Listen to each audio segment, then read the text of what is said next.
Hello दोस्तों, स्वागत है आपका आज की इस कहानी में। उस दिन हॉस्पिटल में डॉक्टर ने बताया कि वैसे तो आपकी बीवी ठीक है, पर अभी उन्हें 2-3 दिन रखना पड़ेगा। मैं खुश हुआ, कम से कम सोनम और मेरा नवजात बेटा ठीक है।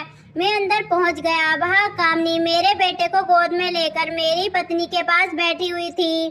कामनी मेरी साली लगती थी। जब सोनम गर्भवती हुई तब से वह हमारे घर आ गई थी अपनी बहन की देखभाल करने के लिए।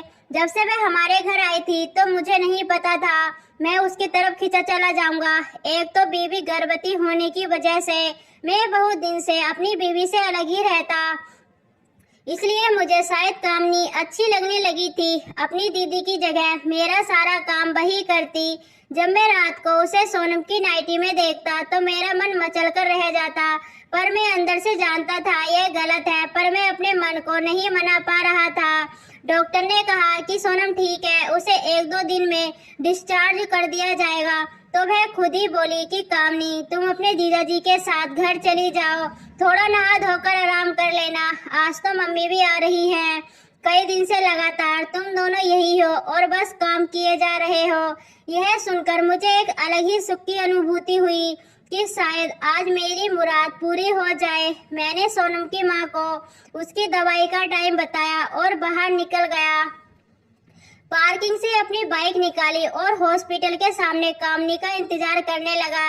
यह पहली बार था कि कामनी मेरे साथ बाइक पर अकेले जा रही थी। मैं बाहर खड़ा ही था कि हल्की सी बारिश शुरू हो गई। मुझे दूर से कामनी आती दिखी। उसने पिंक टॉप और जींस पहनी थी।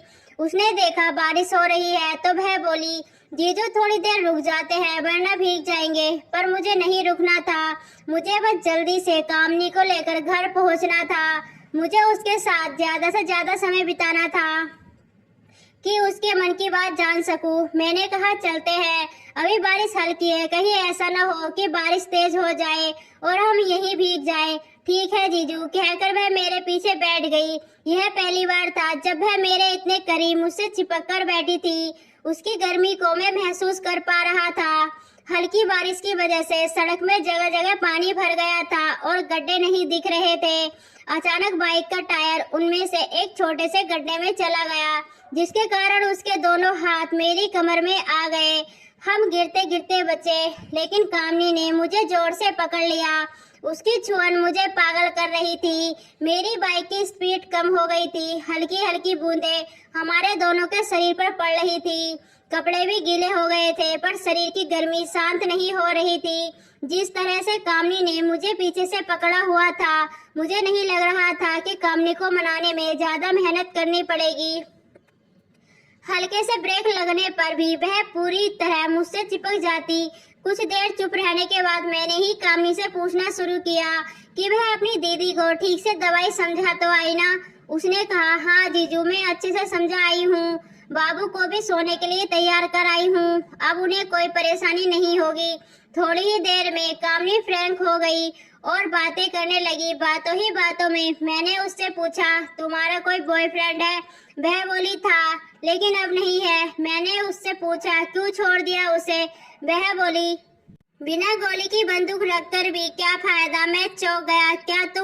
क्या कह रही हो? मैं कुछ समझा नहीं। वह गहरी सांस लेते हुए बोली, सब दीदी की तरह लकी नहीं होते ना जीजा जी, उनको तो सब मिला है। आप कितना प्यार करते हो और कितने अच्छे से करते हो, और कोई लड़का वैसे नहीं कर पाता ना। मैंने एक झटके से बाइक रोक दी। एक बार फिर कामनी मेरे बहुत करीब हो गई। मैंने पीछे पलटकर देखा और पूछा, तुम्हें कैसे पता मैं अच्छे से कर लेता हूँ? तुम अपनी दीदी के साथ ऐसी बातें करती हो? नहीं, वो मैं जब पिछली बार आई थी तो मैंने खिड़की से देखा था। आपने दीदी के साथ कितने अच्छे से किया था। मैं तो तब से ही आपकी फ्रेंड हो गई थी। मैं अपने बॉयफ्रेंड में भी वही ढूंढ रही थी, पर वह तो बुद्धू निकला। बस 2 मिनट ढेर पर मेरा कुछ नहीं हुआ। मेरे मन में तो वो ही आपकी और दीदी के खेल की तस्वीर बसी थी। मैं दीदी के पास भी इसलिए आई थी कि अब तो आप दीदी के साथ ऐसा कुछ नहीं कर पाएंगे तो मुझे सुख मिल जाएगा, पर आपने तो एक बार भी नहीं सोचा। कामनी बाइक से उतरी और मेरे दोनों हाथ पकड़कर बोली, जीजा जी, क्या आप मुझे एक बार, सिर्फ एक बार दीदी की तरह जन्नत की सैर कराएंगे? मैं आपका यह एहसान कभी नहीं भूलूंगी। मेरे दिमाग से वह रात निकल ही नहीं रही है कि कैसे आप दीदी के साथ अच्छे से बात कर रहे